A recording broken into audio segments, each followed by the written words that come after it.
Bismillahirrahmanirrahim. Assalamualaikum warahmatullahi wabarakatuh. Selamat pagi teman-teman. Bertemu lagi dengan saya Rizky Sari di mata kuliah Hukum Pajak. Kita memasuki pertemuan ketujuh ya sebelum ujian tengah semester. Nah, izin Bu Risma share untuk materinya.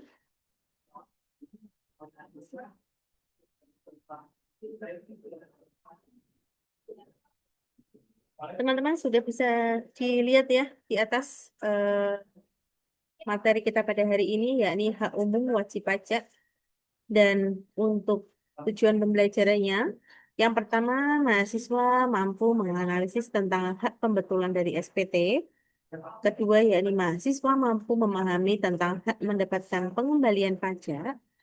Lalu yang ketiga, mahasiswa mampu menganalisis tentang hak mengajukan gugatan.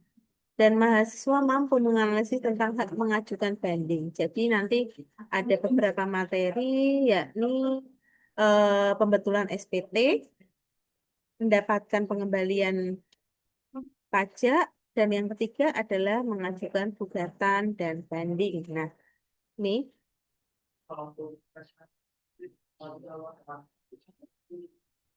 yang pertama kita membahas dulu adalah hak dalam pembetulan SPT. Nah, sudah kita tahu bahwa SPT atau surat pemberitahuan adalah surat yang oleh wajib pajak ini digunakan untuk melaporkan perhitungan dan pembayaran pajak, objek pajak, dan atau bukan objek pajak, dan atau harta dan kewajiban sesuai dengan ketentuan perundang-undangan perpajakan. Jadi SPT ini bisa kita artikan ya bahwa surat pemberitahuan ya yang nantinya kita sebagai seorang WP digunakan dalam melakukan proses pelaporan pajak kita di dalam 1 tahun pajak. Nah, dengan demikian SPT tahunan ini merupakan fasilitas bagi wajib pajak untuk melaporkan dan mempertanggungjawabkan kewajiban perpajakannya. Jadi semua kita tuangkan ke dalam SPT, baik harta bergerak maupun harta tidak bergerak, piutang, terus ada misal hutang, baik hutang jangka panjang maupun hutang jangka pendek, itu dituliskan semua ya. Nah, di sini seseorang wajib pajak ini mempunyai hak yang namanya pembetulan SPT tadi ya. Di pertemuan sebelumnya kita sudah membahas bagaimana sih kalau kita tuh salah hitung atau salah memasukkan harta kita misal. Nah, di sini ketika ada kesalahan di dalam mengisi SPT itu kita sebagai wajib pajak memilih hak yang namanya melakukan pembetulan SPT. Nah, seorang wajib pajak ini memiliki hak untuk melaksanakan pembetulan SPT yang sudah disampaikan kepada DJP yang pada akhirnya ternyata ditemukan kekeliruan atas kesalahan pada SPT yang sudah dilaporkan tersebut. Jadi ketika nanti ya biasanya ada kita udah ngisi nih normal ya SPT normal. Terus tiba-tiba kita dapat surat pemberitahuan ternyata SPT yang kita bayarkan itu salah kekeliruan atau salah perhitungan. Oh, ternyata ada kewajiban untuk membayar. Nah, ya sudah, berarti kita melakukan pembetulan atas kesalahan perhitungan tersebut. Nah, di sini ada beberapa ketentuan-ketentuan saat melakukan pembetulan SPT. Di antaranya adalah yang pertama ada kemauan sendiri. Nah, kemauan sendiri ini wajib pajak berkeinginan sendiri dengan sadar dalam melakukan pembetulan SPT dengan menyampaikan pernyataan tertulis. Nah, tindakan ini dapat dilakukan selama DJP belum melakukan pemeriksaan. Ini bisa dilihat pada pasal 8 ayat 1 Undang-Undang Ketentuan Umum Perpajakan. Jadi ketika DJP itu belum ada ini ya, surat cinta atau surat pemberitahuan bahwa oh pajaknya si A itu salah. Nah, wajib pajak A ini boleh melakukan pembetulan sendiri karena dengan sadar dapat menyampaikan pernyataan di SPT tersebut secara tertulis. Nah, selanjutnya sebelum 2 tahun. Kalau sebelum 2 tahun, pembetulan SPT rugi atau lebih bayar, wajib pajak disampaikan dengan jumlah maksimal 2 tahun sebelum saat daluarsa penetapan ya. Ini ya sebelum 2 tahun. Yang ketiga adalah sanksi administratif. Sanksi administratif itu dikenakan 2% per bulan. Nah, dikenakan apabila setelah pembetulan SPT tahunan atau SPT masa ini mengakibatkan utang pajaknya ini tuh kok ternyata kok lebih besar. Nah, jadi sanksi itu dihitung atas jumlah pajak yang kurang dibayarkan. Selanjutnya adalah keterlambatan sejak penyampaian SPT berakhir sampai dengan tanggal pembayaran. Nah, bagian dari bulan tetap dihitung penuh 1 bulan. Ini tercantum di pasal 8 ayat 2 Undang-Undang Ketentuan Umum Perpajakan ya. Ini dihitung di sini. Jadi ada 3 ya teman-teman ya. Yang pertama ketentuannya kemauan sendiri. Terus yang kedua sebelum 2 tahun. Yang ketiga adalah sanksi administratif 2% per bulan.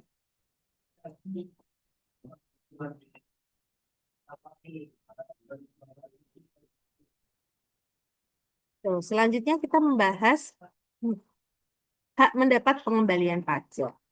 Kebijakan atas restitusi, ya tadi ya, restitusi atau pengembalian pajak pada wajib pajak, itu bisa kita bilang ya, dilema dari aparatur negara, dari fiskus ya, atau si pemberi restitusi. Karena apa? Itu tuh sudah membuka kesempatan potensi kerugian bagi kas negara. Biasanya kalau uang yang sudah masuk ke negara, itu kita mau melakukan restitusi, kita mendapat hak nih pengembalian pajak dengan restitusi. Nah, itu negara itu mikirnya adalah rugi ya, karena itu nanti akan mengurangi kas dari negara itu sendiri. Nah, sistem ini meminta wajib pajak untuk aktif dari mulai dia mendaftarkan diri ke KPP, ada NPWP, lalu mengkalkulasi jumlah pajak terbutangnya itu berapa, lalu dia akan menyetorkan pajak terbutangnya sampai dengan dia melaporkan penyetoran pajaknya. Jadi teman-teman itu harus tahu bahwa restitusi, oh saya ada lebih bayar nih di pajak, terus saya mau ambil nih sisa lebih bayar saya, misal ada 1 juta. Nah itu nggak bisa tuh langsung direstitusi. Nah, di sini sistem dari restitusi itu sendiri itu runtut ya. Mulai di awal teman-teman harus daftar dulu di KPP, ada nomor NPWP, lalu dicek lagi akumulasi pajak terbutangnya itu berapa. Lalu disetorkan lagi pajak terbutangnya. Lalu sampai dengan melaporkan pajaknya itu berapa. Nah, pada prinsipnya pemerintah ini memungut pajak pada rakyat bukan untuk membebani, maka sekiranya terjadi perbedaan perhitungan antara WP dan KPP, maka dilakukan perhitungan ulang baik mengakibatkan kekurangan atau adanya lebih bayar. Jadi tetap harus dihitung. Nah, itu tadi ya terkait dengan restitusi.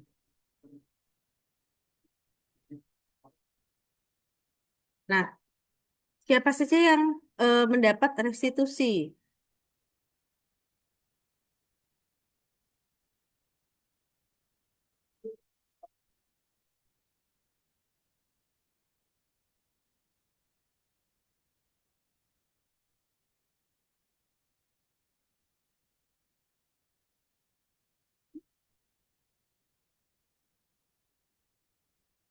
Nah, kita itu bisa artikan ya, ini Bu Risma akan membahas dulu mengenai restitusi. Kita bisa artikan bahwa restitusi itu adalah pengembalian pajak yang sudah dibayar. Kita setor pajaknya itu terlalu banyak.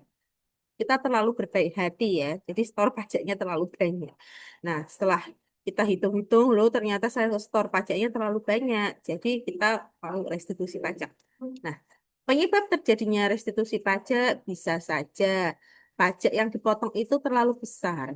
Jika pajak yang dipotong oleh perusahaan itu lebih besar dari kewajiban sebenarnya, maka bisa ada restitusi. Misal pajak terhutangnya 8 juta, pajak dipotong 10 juta. Lah, kelebihan bayar 2 juta ini bisa, ada dua cara. Bisa dibayar, diminta, bisa diminta atau direstitusikan kembali, atau dijadikan kredit pajak untuk tahun berjalan selanjutnya. Nah, itu salah satu penyebab terjadinya restitusi.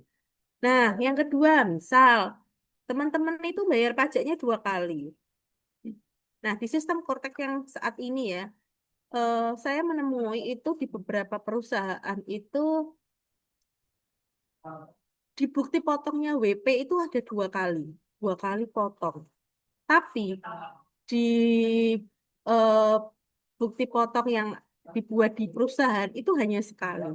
Nah, sekali lagi ya, kalau saya menghitung pajak itu saya tidak selalu balik lagi, saya tidak selalu melihat, oh ini yang namanya sistem itu pasti benar. Saya pasti buat kertas kerjanya dulu di Excel. Kalau dulu kertas kerja itu kan selalu dibuat di lembar besar ya teman-teman ya. Kalau sekarang saya lebih suka membuatnya di Excel ya. Jadi kita buat manualnya dulu. Habis kita buat manualnya, kita cocokkan di sistem. Benar enggak secara sistem begitu? Benar enggak bukti potong yang ada jumlahnya sama, nomor buktinya sama. Jadi walaupun saya sendiri di sini sebagai pelaku dari perhitungan pajak ya, saya menghitungnya itu dengan dua cara. Walaupun di DJP itu sudah ada aplikasi Kortek yang lebih menyederhanakan ya, itu sudah dihitungkan sendiri. Tapi saya kadang nggak percaya karena sistem itu terkadang error ya. Kayak tadi di WP, di apa namanya, di karyawannya bukti potongnya itu 2, tapi di badan itu ada 1. Lah gimana? Nah, maka kita ambil saja yang benar-benar sesuai dengan di badan tuh ternyata setelah kita telusur bukti potongnya memang ada 1 ya. Kita sesuaikan saja bukti potong yang sama. Yang bukti potong yang beda jangan kita bayarkan lagi. Nanti jadinya double input, double bayar. Nanti muncul yang namanya restitusi. Ya. Terus ketiga, kredit pajak lebih besar dari pajak pajak terhutang. Jadi misal ada kredit pajak ya. Kredit pajak itu berarti si WP itu telah dipotong atau dibayar. Lebih besar daripada pajak yang harus dibayar. PPh terhutang 12 juta. Nah, pajak yang sudah dipotong itu 13 juta. Mohon maaf, ya 13 juta. Berarti masih ada lebih bayar berapa? 1 juta rupiah. Itu juga berpengaruh tuh kita bisa mengajukan restitusi atau tadi ya bisa digunakan untuk kredit pajak di tahun selanjutnya. Kalau kita bicara mengenai PPN ya, nah seringkali ada perusahaan ekspor ya atau membeli barang kena pajak tetapi sedikit menjual itu akibatnya ya ada PPN masukannya itu lebih besar daripada PPN keluarannya. Nah, selisih antara PPN masukan dan PPN keluaran itu bisa dimintakan restitusinya. Nah, kan pajak barang kena pajaknya, membeli barang kena pajaknya ada, tapi menjualnya itu sedikit. Nah, ini ya, di dalam eh, pelaporan SPT ya, itu tadi ya, prosedur tentang mengajukan restitusi itu kita hitung dulu nih pajak terhutangnya berapa. Lalu kita restitusi itu biasanya diajukan saat tahun pajak atau PT masa PPN. Jadi kalau misal teman-teman eh, cek itu nanti ada di SPT PPN tahunan PPh sama SPT masa PPN. Nah, SPT masa PPN itu kan bisa restitusikan setiap bulan di tahun pajak yang bersangkutan. Misal kita mau merestitusi di bulan untuk masa pajak bulan Januari, kita bisa meminta restitusi tersebut di bulan Februari atau dijadikan kredit pajak untuk tahun berjalannya. Nah, itu memang sudah di ini ya di dalam ketentuan dituliskan di dalam ketentuan umum perpajakan juga ya. Nah, nanti kalau tadi biasanya restitusi itu kan nggak enak, maksudnya nggak langsung, oh saya ada lebih bayar, terus dari DJP, oke Pak, ini saya transfer ke rekening atau ke penampungan pajak, nggak seperti itu. Pasti dia akan ada namanya permohonan untuk restitusi. Si wajib pajak ini pasti di form SPT itu, SPT masa maupun tahunan ada. mengajukan permohonan restitusi, wajib pajak menyentang atau menyatakan ada kelebihan bayar yang dikembalikan. Nanti petugas pajak itu akan memeriksa laporan pajaknya, bukti pembayarannya, faktur pajaknya, laporan keuangannya. Jadi detail. Jadi kalau menghitung pajak ya tadi ya asas yang tadi ya benar. Benar itu benar perhitungannya, benar penyetorannya, benar pemungutannya, itu disesuaikan. Nah, setelah itu muncul yang namanya SKPBL atau Surat Ketetapan Pajak Lebih Bayar. Nah, ketika dokumen SKPBL ini keluar, ya teman-teman yang meminta restitusi ini lagi, teman-teman wajib pajak memiliki kelebihan pajak bayar. Berarti teman-teman sudah dinyatakan nih dengan adanya dokumen SKPBL. PLB ini ya, Surat Ketetapan Pajak Lebih Bayar. Nah, di sini ada selanjutnya pengembalian dana dari SKPBL tadi diterbitkan. Ini nanti pemerintah akan memasukkan eh, uangnya itu ke rekeningnya wajib pajak atau masuk ke rekening penampungannya yang ada di Kortek. Nah, jangka waktunya berapa? Nah, kalau kita bicara mengenai restitusi, jangka waktunya itu ya 12 bulan setelah permohonan diterima. Kalau normal, kalau cepat itu ya 15 hari sampai 3 bulan itu tergantung dari jenis wajib pajaknya. Ya, itu sedikit saya bahas mengenai restitusi. Mana tadi ya? Ini ya. Nah, nih kebijakan restitusi atau pengembalian pajak kepada wajib pajak itu merupakan dilema tadi ya, sudah ya. Pada prinsipnya pemerintah memungut pajak pada rakyat bukan untuk membebani, maka sekiranya terjadi perbedaan perhitungan antara WP dan Fiskus itu harus menghitung ulang lagi yang benar ya. Selanjutnya, terkait bersamaan dengan situasi apabila wajib pajak tersebut merasa ada kelebihan pajak, maka di sini pemerintah harus mengembalikan kelebihannya tersebut kepada wajib pajak. Nah, hal ini dapat dilakukan dalam bentuk restitusi ataupun kompensasi. Nah, pemerintah tidak hanya menuntut wajib pajak membayar pajak tanpa adanya kekurangan, di mana jika kurang harus menambah, tapi di sisi lain pemerintah juga konsekuen. Seandainya ada kelebihan, dikembalikan pada wajib pajak karena itu merupakan haknya wajib pajak. Ya, memang akan dikembalikan, tapi prosesnya tadi ya paling lama itu tadi berapa? Untuk dikembalikan lagi 12 bulan. Nah, kalau restitusi dipercepat ya 15 sampai 3 bulan lah. Itu kurang lebihnya. Selanjutnya, SPT pembetulan SPT dalam rangka mengungkapkan ketidakbenaran pengisian SPT masa maupun SPT tahunan itu disampaikan oleh wajib pajak itu terbatas pada hal berikut. Misal, pajak-pajak terhutang yang masih harus dibayar itu lebih besar. Tadi ya sudah dijelaskan ya. Ruginya kecil berdasarkan ketentuan perpajakan. Dia beli barangnya banyak tapi jualnya sedikit. Jumlah harta menjadi modal besar, jumlah modal menjadi besar. Nah, itu juga bisa dikaitkan dengan restitusi. Nih, ini Bu Risma jelaskan. Ini adalah alur dari sengketa pajak. Tadi kita sudah membahas restitusi ya, sudah jelas kita membahas alur sengketa pajak. Di mana di dalam alur sengketa pajak itu ada alur keberatan, banding atau PK-nya. Terus keberatan itu kalau misal keberatannya ditolak, berarti terbit surat keputusan keberatan. Surat keputusan keberatan masuk ke banding putusan pengadilan pajak. Lalu setelah muncul banding, muncul PK atau peninjauan kembali. Ini akan dilakukan oleh Mahkamah Agung terhadap putusan banding. Ya, kalau misal alur gugatan, surat tagihan pajak, ya adanya surat paksa, surat lelang, surat sita ya. Kalau udah masuk ke jurusita, sudah masuk ke apa bagian hukumnya pajak ya, itu sudah siap-siap semuanya itu dokumen-dokumen harus disiapkan. Nah, tapi jangan takut kalau misal memang perhitungannya benar, perhitungannya akurat ya sudah. Di pertemuan sebelumnya kan Bu Risma sudah pernah bahas dokumen-dokumen apa saja yang terkait dengan laporan keuangan ini dan perpajakan harus kita tunjukkan kepada Fiskus. Terus akan muncul gugatan. Setelah gugatan itu yang proses bukan dari perpajakannya sendiri, bukan dari Fiskus, bukan dari DJP, tetapi diproses di pengadilan pajak. Nah, setelah pengadilan pajak ini akan muncul PK, yakni peninjauan kembali. Peninjauan kembali ini dilakukan oleh Mahkamah Agung terhadap keputusan dari gugatan tersebut. Ya, nih, kita masuk ke dasar hukumnya ya, mengajukan gugatan dan hak banding. Dasar hukumnya yakni Undang-Undang Nomor 14 Tahun 2000 tentang Pengadilan Pajak.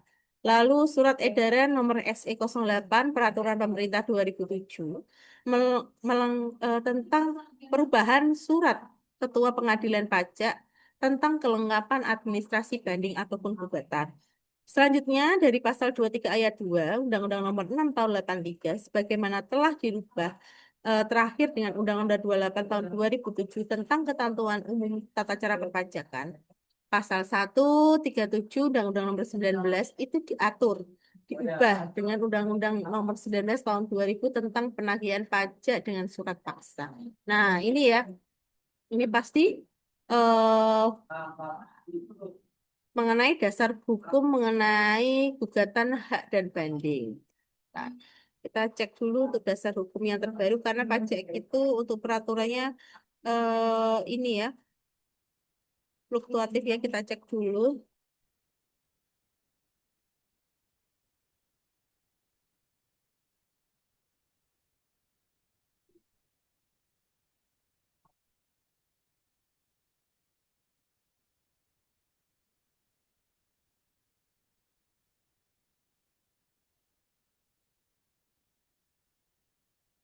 Nah, kita tambahkan saja di sini.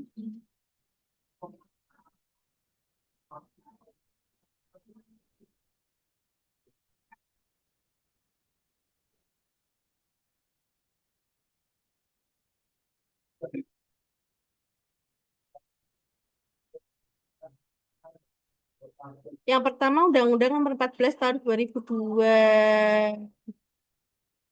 Ya, betul nih sudah ada. Terus selanjutnya dasar hukumnya, terus ketentuan umum tata cara perpajakan ya, pasal 25 dan pasal 26. Nih. Nah, apa sih di sini perbedaan gugatan sama banding? Ini hak mengajukan gugatan. Sebentar. Sama untuk dasar hukumnya masih sama, masih belum ada perubahan. Oke, nanti selanjutnya kita bahas. Tadi mengajukan gugatan. Gugatan. Nah, oke, tadi banding ya. Setelah ini kita bahas gugatan. Syarat-syarat mengajukan gugatan. Itu gugatan harus dilakukan. Kurun waktunya adalah 14 hari sejak tanggal diterima keputusan penagihan, kecuali diatur lain dalam peraturan perundang-undangan perpajakan. Selanjutnya, gugatan itu dapat diajukan tidak hanya atas keputusan pelaksanaan penagihan dalam kurun waktu 30 hari sejak diterima keputusan gugat, tetapi terhadap satu keputusan pelaksanaan penagihan itu diajukan satu surat gugatan ya. Selanjutnya, gugatan diajukan dengan disertai alasan-alasan yang jelas dan dicantumkan tanggal diterima surat keputusan pelaksanaan penagihannya itu berapa. Kelima, pada surat gugatan itu dilampirkan salinan ketentuan pelaksanaan penagihan itu ya. Jadi itu hak mengajukan gugatan dan syarat-syaratnya 14 hari. Itu wajib. Siapa yang mengajukan gugatan? Gugatan dapat diajukan oleh WP, berarti wajib pajak, atau ahli warisnya, atau pengurus atau kuasa hukumnya. Jadi konsultan pajaknya juga boleh mengajukan gugatan eh, atas kuasa hukum ya terkait dengan gugatan pajaknya.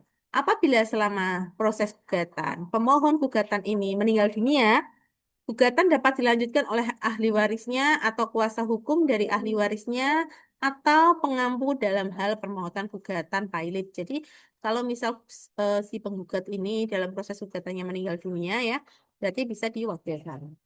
Apabila selama proses gugatan, pemohonan gugatan pelaksanaan penggabungan peleburan, pemecahan atau pemekaran usaha atau likuidasi, permohonan dimaksud dapat dilanjutkan oleh pihak yang menerima pertanggungjawaban sebab karena adanya penggugatan, peleburan, pemecahan, atau likuidasi yang dimaksud. Misal ini, CV tersebut punyanya omnya. Omnya itu di dalam CV tersebut, di dalam akte tersebut ada komisaris, ada direkturnya. Nah, di sini ketika si owner atau owner ini meninggal ya, nah itu gugatan tersebut bisa dilanjutkan oleh direkturnya atau kuasa hukum konsultannya. Nah, ini adalah mengacu kepada proses pemecahan, penggabungan, atau pemekaran usaha atau likuidasi ya. Ini terkait dengan hak-hak di dalam mengajukan gugatan. Bagaimana proses surat gugatan? Yang pertama kita bisa lihat gugatan itu pertama kita ajukan terlebih dahulu. Dengan adanya surat gugatan berbahasa Indonesia ya tentunya ya kepada Ketua Pengadilan Pajak biasanya dia beralamat di Jalan Hayam Muruk nomor 7 Jakarta Pusat ya. Terus pemohon gugatan dapat melengkapi gugatan memenuhi ketentuan yang berlaku sepanjang kurun waktunya 14 hari sejak diterima keputusan banding. Bandingnya diterima, oke berarti si WP ini dapat melanjutkan gugatannya atas proses peradilan pajak. Nah, paling lambat itu 14 hari sebelum persidangan dimulai, pemohon banding dapat mendapatkan pemberitahuan sidang. Jadi ketika kurang dari paling lambat itu 14 hari sebelum persidangan dimulai. Nah, selanjutnya hak mengajukan banding. Ini tadi hak mengajukan banding. Apa sih syarat-syarat yang dilakukan dalam mengajukan banding? Yang pertama harus diajukan dalam jangka waktu 3 bulan sejak tanggal diterima surat keputusan banding. Kecuali diatur lain dalam peraturan perundang-undangan perpajakan. Ini ya hak dalam mengajukan banding. Terdapat satu keputusan yang diajukan di dalam satu surat banding. Jadi satu keputusan itu satu surat banding. Banding itu disertai alasan-alasan yang jelas dan alasan tersebut juga dirinci dicantumkan ya di dalam banding. Tanggal-tanggal terima surat banding itu ditulis semua ya. Pada surat banding itu dilampirkan salinan keputusan banding dan banding hanya dapat diajukan apabila jumlah pajak yang terhutang yang dimaksud telah dibayar sebesar 50% dengan melampirkan SSP atau surat setoran pajak atau PPK atau pemindah bukuan. Kalau dulu ya, hmm, saya sendiri tuh merasakan kalau dulu sebelum sistem Kortek itu misal kodenya 401 harusnya 400 kita masuknya salah kamar ke 401 itu bisa langsung di PPK tapi kalau dengan Kortek ini kita nggak bisa PPK kita nalangi dulu bayar baru itu bisa ditarik ya modelnya itu seperti itu jadi dengan adanya sistem Kortek itu kalau menurut saya juga tidak mempermudah juga ya kalau dulu itu masih mudah itu di PPK, tapi sekarang itu nggak bisa. Kita harus bayar dulu, nanti habis itu baru kita pakai mobilnya. Nah itu kan ya susah ya.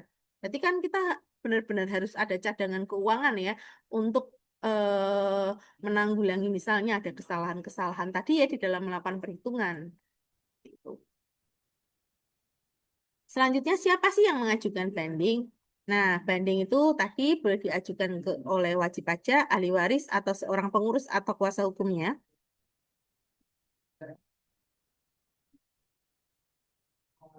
Mohon maaf.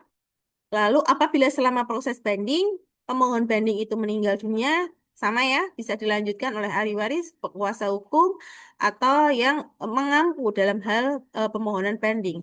Apabila proses banding, pemohon banding melakukan penggabungan usaha peleburan atau likuidasi atau permohonan dimaksud dapat dilanjutkan oleh pihak yang menerima pertanggungjawaban. Jadi bisa dioperkan bandingnya apa bandingnya tersebut. Terus misal dibeli nih perusahaannya lagi ada case pajak terus dibeli perusahaan A dibeli oleh oleh si B. Berarti si B ini otomatis mengikuti semua proses yang ada di perusahaan si A sebelumnya. Jadi apa ya kayak kayak nurun gitu loh, kayak diwariskan gitu ya. Nah, selanjutnya bagaimana pemrosesan surat banding? Di dalam pemrosesan surat banding, ini diajukan surat banding dalam bahasa Indonesia sama, ditujukannya ya sama, ke Jalan Hayamuruk nomor 7 Jakarta Pusat. Dan permohonan banding ini dapat dilengkapi bandingnya untuk memenuhi ketentuan yang berlaku selama jangka waktunya 3 bulan diterima keputusan banding dan paling lambat 14 hari sebelum persidangan dimulai. Nah, tadi tuh ada dua. Bu Risma bahas banding sama gugat. Sekarang apa sih bedanya banding sama gugat ini? Bu Risma tambahkan saja ya. Perbedaan antara eh, banding dan gugat.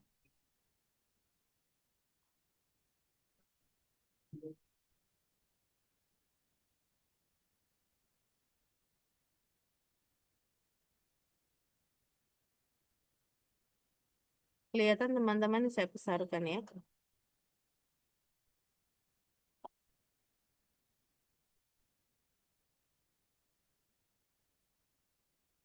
Oh. Saya hapus aja yang ini.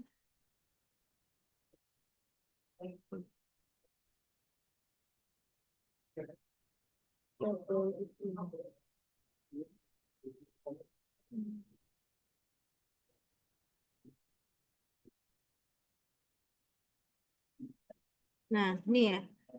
Kalau kita lihat dari segi aspek objek ya, gugatan itu pelaksanaan penagihan pajak. Kalau banding itu surat keputusan keberatannya. Jadi kalau gugatan itu sedang dilaksanakan proses penagihannya. Kalau banding itu eh, surat keputusannya itu sudah keluar, lalu muncul surat keberatan. Diajukannya kemana? Sama-sama ke pengadilan pajak. Dasar hukumnya apa? Undang-undang pengadilan pajak kalau gugatan. Kalau banding, undang-undang pengadilan pajak dan undang-undang ketentuan umum perpajakan. Contoh dari gugatan itu apa saja? Misal adanya surat paksa, penyitaan. Nah, kalau banding itu munculnya adalah surat keputusan keberatan pajak. Nah, ini adalah perbedaan antara banding dan gugatan. Jadi teman-teman harus tahu nih, misal ada gugat, ada banding. Kalau banding itu SKP-nya sudah keluar, tapi kalau gugatan itu masih dalam proses pelaksanaan penagihannya saja. Oke, kita sudah mempelajari ya pada hari ini, mulai dari terkait tentang hak pembetulan SPT, kita sebagai wajib pajak ini diberikan hak oleh negara untuk melakukan pembetulan SPT. Tadi ya, ada yang ketika kita dengan sadar sendiri, oh saya salah nih, kita benarkan. Atau nunggu surat cinta dulu dari DJP. Lalu memahami tentang hak mendapatkan pengembalian pajak, ada restitusi pajak tadi. Tadi juga Bu Risma sudah jelaskan sedikit mengenai restitusi pajak atau pengembalian pajak terkait dengan SPT masa maupun SPT tahunan.